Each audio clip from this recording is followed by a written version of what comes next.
qui advient, et je ne choisis jamais la compassion. Le compassionnel est un registre que je pratique avec mes amis, mes proches, les gens que j'aime, mais pas de manière publique. On peut toujours obtenir des suffrages en disant que c'est pas bien, qu'on est pour le bien, qu'on est contre le mal, que la civilisation est attaquée par la barbarie, et on s'en va allumer une bougie en ayant l'impression qu'on a tout dit et tout fait quand on a allumé sa bougie ou déposé une peluche sur les lieux du crime.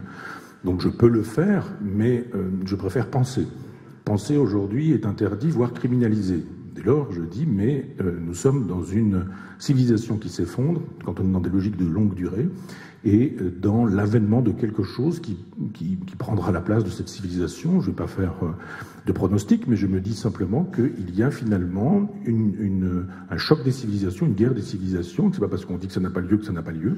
On peut toujours dire qu'il n'y a pas de choc des civilisations, il y a un choc des civilisations, et que nous assistons régulièrement, tous les jours, à des chocs de ce type, et ça prend la forme effectivement du nihilisme guerrier, à prétexte islamique. Ça prend cette forme violente, brutale, qui prend en otage les gens dans les aéroports, dans les couloirs de métro, et j'estime que les réponses, évidemment, ne sont pas à la hauteur. On a vu le président de la République visiter l'ambassadeur et lui faire savoir, il faut savoir, enfin le truc habituel, que le crime ne restera pas impuni et que nous aurons raison du terrorisme. Qui le croit? Moi pas. Vous dites que la décadence est inéluctable et vous la datez, si j'ai bien compris, du début de l'éloge de la raison. Est-ce que, hors transcendance, il peut rester un espoir ou une espérance, et est-ce que la théologie n'est pas le début ou l'accompagnement inévitable de la décadence? Quand vous dites la théologie, là, plus loin théologie? Non, la théologie. L'absence de transcendance. D'accord. Et l'apostrophe athéologie, quoi. Oui. Oui. Alors, il y a un moment donné où, effectivement, je me pose la question du comment, ou à partir de quand dans la civilisation ça commence à ne plus aller. Ça commence à ne plus aller quand on interroge. Ça veut dire quand on ne se suffit plus de la foi. La foi, c'est l'adhésion. On adhère. On n'a pas besoin de savoir pourquoi, comment. Il y a une espèce de sentiment. Et puis, à un moment donné, on se demande pourquoi. À quoi ressemble Dieu? Comment on peut le définir? Est-ce qu'il est, on en a parlé un petit peu tout à l'heure, le premier moteur immobile, la cause incausée, c'est ce que dit Aristote, puis après saint Thomas d'Aquin, etc. Et on dit toujours, ouais, c'est la Révolution française, etc. Pas du tout. C'est vraiment à partir du moment où la raison met en question la foi, et je pense effectivement que c'est dès la scolastique, qui est une espèce de réaction intellectualisante à la foi qui s'effondre. Et on voit d'ailleurs comment, si vous prenez les églises, je crois, moi, au fameux Zeitgeist de Hegel, de l'esprit du temps, regardez l'église romane, elle est dans une beauté de pureté qui fait que vous avez intérêt à avoir la foi parce que ça s'impose tout seul. Et au fur et à mesure, vous avancez, vous regardez l'église gothique, et puis vous avez les vitraux, puis d'un seul coup, les vitraux, ils sont là pour quoi? Ils sont là pour faire descendre la lumière. Vous avez besoin de preuves. Vous avez besoin que Dieu vous fasse signe et qu'il arrive avec les vitraux et qu'on commence à avoir le sens de cette transcendance. C'est-à-dire que si on a besoin de demander à la transcendance qu'elle se manifeste, c'est que déjà elle ne se manifeste plus. Parce que quand elle est là, vous avez la pureté, on parlait des cisterciens tout à l'heure, mais vous avez la pureté romane, et on voit bien dans une église romane que si on a la foi, ça parle vraiment tout seul. Et que plus on est dans la sophistication, alors là je ne vous dis pas quand on arrive aux églises baroques, puis après aux églises rococo, comment on voit qu'on a vraiment besoin d'artifices pour appeler Dieu, pour le solliciter, pour lui dire « fais-nous signe ». Et on voit bien donc effectivement que le travail s'effectue beaucoup plus en amont que ce qu'on croit. Et que la Révolution française ne fait que récupérer, bien tardivement, parce qu'il y aura eu un mouvement qui sera allé du théisme au fidéisme, au déisme, à l'agnosticisme, au panthéisme, avec Spinoza par exemple, et puis on arrive à un moment donné à l'athéisme, qui est franchement manifeste chez l'abbé Meslier au début du XVIIIe, en 1729. Ça ne veut pas dire que pour autant la transcendance disparaît, ça veut dire qu'elle se déplace. Moi j'ai le sens de la transcendance, mais je crois qu'elle est dans l'immanence. C'est pas seulement une figure de style, une figure de rhétorique, mais si on a l'impression qu'il y a une transcendance et qu'elle nous conduit au-delà d'eux, c'est-à-dire vers ce que Nietzsche appellerait un arrière-monde, alors je ne crois pas à cette transcendance-là. Je crois que la transcendance, c'est ce qui nous pousse dans l'intimité de ce qui est. Donc il y a de la transcendance dans la construction d'une mouche, dans la construction d'une fleur, d'un brin d'herbe, parce qu'il y a une espèce de mécanisme d'agencement cosmique qui est partout présent et qui effectivement peut susciter une spiritualité. Donc je pense que les religions rendent possible les civilisations. C'est une bêtise de dire que notre civilisation n'est pas judéo-chrétienne. Évidemment, elle l'est, y compris quand elle cesse de l'être judéo-chrétienne, elle l'est à partir du judéo-christianisme. Et elle se constitue contre. Se constituer contre, c'est faire avec, c'est composer. Et il y a un moment donné où on voit bien ce que la transcendance est devenue. Et par exemple, regardez, je parlais tout à l'heure de la Sagrada Familia qui ne parvient pas à être terminée. C'est pas étonnant quand on lit, j'ai lu les actes du Concile de Vatican II, et effectivement, il n'y a plus de place pour la transcendance. C'est purement formel, mais on enlève toute la transcendance. Moi, j'étais gamin quand j'ai vu les effets de Vatican II à la messe, c'est-à-dire il y avait les garçons, les filles d'un côté, il y avait le prêtre qui tournait le dos à l'assemblée et qui officiait face au tabernacle, c'est-à-dire vers le soleil levant.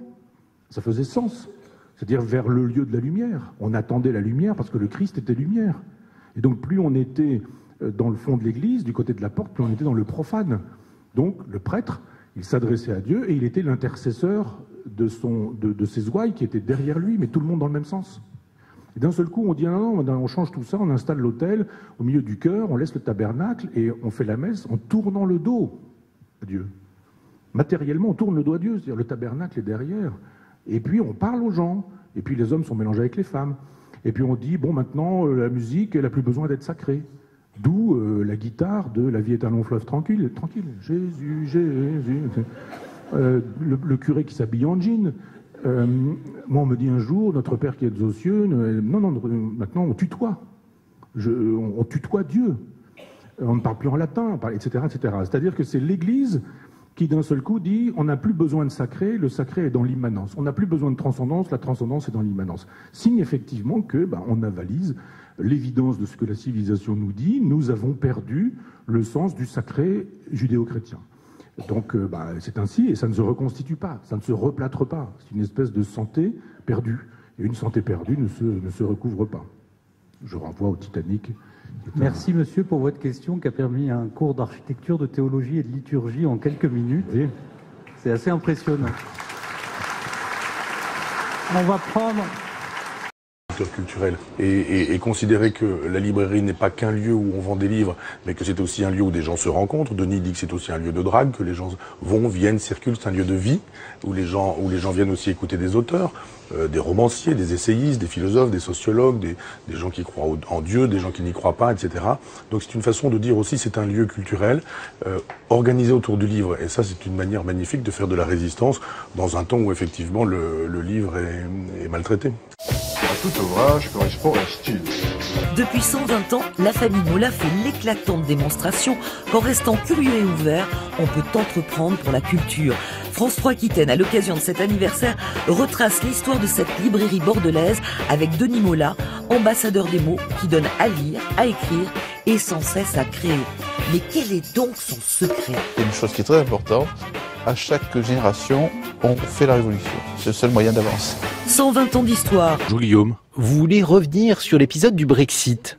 Oui, pas tant le Brexit que les réactions des intellectuels au Brexit. J'ai été un peu sidéré de lire la tribune de Bernard-Henri Lévy dans Le Monde ou de lire un entretien d'Alain Minc dans le Figaro avec beaucoup de véhémence, beaucoup de violence, beaucoup d'insultes et j'estime que on est toujours dans un climat de guerre civile en France depuis 1793 et qu'on ne peut pas sereinement échanger des idées, débattre véritablement sans insulter son prochain ou son voisin ou son interlocuteur.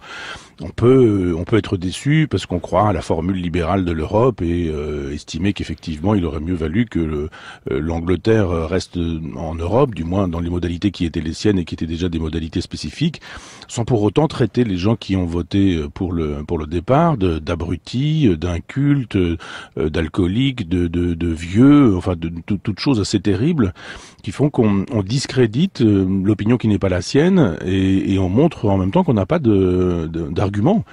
Les attaques ad hominem n'ont jamais servi qu'à masquer le manque d'arguments. L'Europe libérale, elle existe.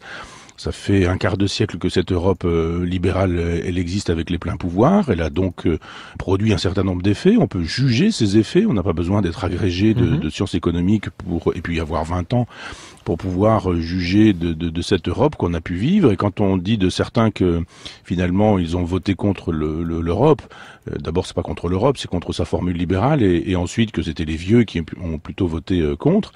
D'abord, je pense pas qu'être jeune ce soit forcément une vertu en soi, et ensuite être vieux, c'est peut-être aussi l'occasion d'avoir de la mémoire et d'avoir vu ce qu'était cette Europe, c'est-à-dire de ne pas se contenter de la domination idéologique, de la publicité permanente sur la totalité des ondes médiatiques, dans la quasi-totalité des journaux. On peut juste dire, mais j'ai vu ce qu'est cette Europe depuis un quart de siècle, et je n'en veux pas dans cette formule-là. Et être vieux, pour le coup, ce serait une vertu, ce serait de disposer d'une mémoire dont les jeunes ne disposent plus, parce que effectivement, on fait tout ce qu'il faut pour que les jeunes aient perdu la mémoire, qu'ils n'apprennent plus l'histoire, qu'ils ne soient plus dans des logiques de causalité, et qu'ils soient incapables de penser par eux-mêmes ou de disposer d'un esprit critique. Bon, mais vous dites effectivement que l'Europe libérale, c'est une réalité. Ceux qui ont voté pour le Brexit veulent en finir avec l'Europe. Veulent-ils pour autant en finir avec l'Europe libérale? On a vu un certain nombre d'arguments évoqués qui relevaient également du refus de l'immigration, du refus d'une certaine tradition d'accueil. Là, on est quand même assez éloigné de l'Europe libérale. On est plus dans les généralités de l'accueil. Oui, alors ça aussi, ça a permis pour le coup d'ajouter que les gens qui votaient pour le Brexit étaient des racistes. Et raciste est un mot dont on ne se relève pas aujourd'hui. Qu'est-ce qu'un raciste? C'est quelqu'un qui pense qu'il existe des races et qu'ensuite il y a des hiérarchies entre ces races, qu'il y a donc des races supérieures et qu'ensuite il y a des races inférieures. Et que les races supérieures ont le droit, de par leur supériorité, de dominer les races inférieures. Il faut qu'on s'entende sur les mots pour que les mots puissent continuer à faire sens. Est-ce que c'est être raciste que de faire savoir que on a des problèmes avec les dépenses publiques d'un pays, et que quand on est, par exemple, je pense à la France, quand on est en faillite, on nous le fait savoir depuis très longtemps, de Fillon jusqu'à aujourd'hui, tout le monde nous dit que la France est en faillite, et on se dit mais comment se fait-il que une France en faillite trouve toujours de l'argent pour accueillir des immigrés ou pour faire des guerres à ces gens ou à des pays qui font que ces gens arrivent chez nous. Je pense qu'on peut poser le problème de l'immigration autrement qu'en termes d'accueil, et là encore travailler en philosophe en se demandant pourquoi les immigrés arrivent sur le territoire européen. Réponse, parce qu'on bombarde leur pays. Je suis dans une logique philosophique en me disant, mais quand arrêtera-t-on de générer les causes qui produisent cette immigration? Je suis pas contre l'immigration, je suis contre les causes qui les rendent possibles. Après, si les gens veulent venir en Europe parce qu'ils estiment que l'Europe est plus désirable, ils en ont tout à fait le droit, et je trouve qu'il faut les accueillir dignement et correctement. Je pense simplement qu'on n'accueille pas correctement les populations immigrées depuis un demi-siècle qu'on les accueille. Ouvrir la porte en disant vous êtes chez vous, ça ne suffit pas. Il n'y a pas de cours d'alphabétisation, il n'y a pas d'invitation à consentir à la civilisation qui est la nôtre, et j'estime que nous n'avons pas fait de travail pédagogique. On estime que quand on a ouvert les frontières, on avait fait tout ce qu'il fallait faire sur le terrain de l'humanisme.